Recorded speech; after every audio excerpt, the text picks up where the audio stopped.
Hello guys, రీసెంట్గా trend అవుతున్న ఈ వీడియోని మనం ఎలా చేయాలో ఇప్పుడు చూద్దాం.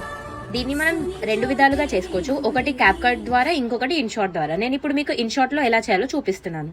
సో ఫస్ట్ మనం పింట్రెస్ట్ అనే యాప్ని డౌన్లోడ్ చేసుకోవాలి. పింట్రెస్ట్ యాప్లోకి వెళ్ళి అక్కడ మనం కృష్ణాస్ ఐస్ అని నేను చూపిస్తున్న విధంగా టైప్ చేసి సర్చ్ చేయాలి. అక్కడ మనకి చాలా ఫొటోస్ వస్తాయి. అక్కడ మీరు 3 డాట్స్ మీద ప్రెస్ చేసి డౌన్లోడ్ ఇమేజ్ చేసుకోవాలి. సో ఇమేజ్ డౌన్లోడ్ అయిన తర్వాత మనం ఒక చిన్న షాట్ తీసుకోవాలి మన యొక్క ఐస్ది.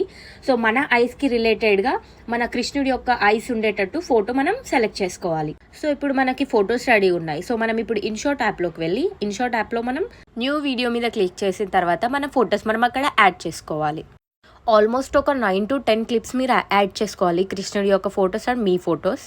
యాడ్ చేసుకున్న తర్వాత మీరు రైట్ సైడ్కి స్క్రోల్ చేస్తే, నేను వీడియోలో చూపిస్తున్న విధంగా మీరు రైట్ సైడ్కి స్క్రోల్ చేస్తే అక్కడ మీకు క్రాప్ అనే ఆప్షన్ కనిపిస్తుంది. క్రాప్లో మీకు అక్కడ కొన్ని ఫార్మాట్ కనిపిస్తాయి. సో మీరు డైరెక్ట్గా 16:9 ఉంది కదా, అది ప్రెస్ చేయండి. ఇప్పుడు మీరు కృష్ణుడి యొక్క ఐస్ని అండ్ మీ ఫోటో ఎడిట్ చేసేటప్పుడు మీ ఐస్ని కూడా సేమ్ సింక్లో ఉండేటట్టు ఎడిట్ చేసుకోండి. క్రాప్ చేసిన తర్వాత ఆ ఫోటో యొక్క లెంత్ మీకు 5 seconds ఏమో ఉంటుంది. దాన్ని మీరు 0.2 secondsకి ఎడిట్ చేయాలి. వీడియో ఎడిటింగ్ అయిపోయింది కాబట్టి దీనికి మనం ఇప్పుడు సాంగ్ యాడ్ చేద్దాం.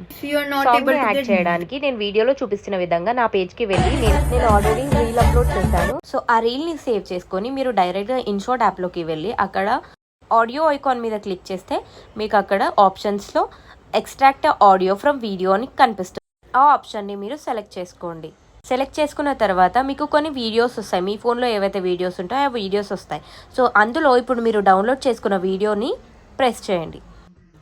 అది ప్రెస్ చేయగానే డైరెక్ట్గా మీకు అది ఆడియో అనేది ఎక్స్ట్రాక్ట్ అయిపోతుంది. మీరు దాన్ని యాడ్ చేసుకోవచ్చు. అంతే. మిగతా 9 ఫ్రేమ్స్కి కూడా ఇప్పుడు మనం ఏ విధంగా అయితే ఎడిట్ చేసామో సేమ్ అదే ఎడిట్ మిగతా 9 ఫ్రేమ్స్కి చేసుకుంటే మీ వీడియో రెడీ. ఇలాంటి వీడియోస్ కోసం ఫాలో చేసి లైక్ చేయండి.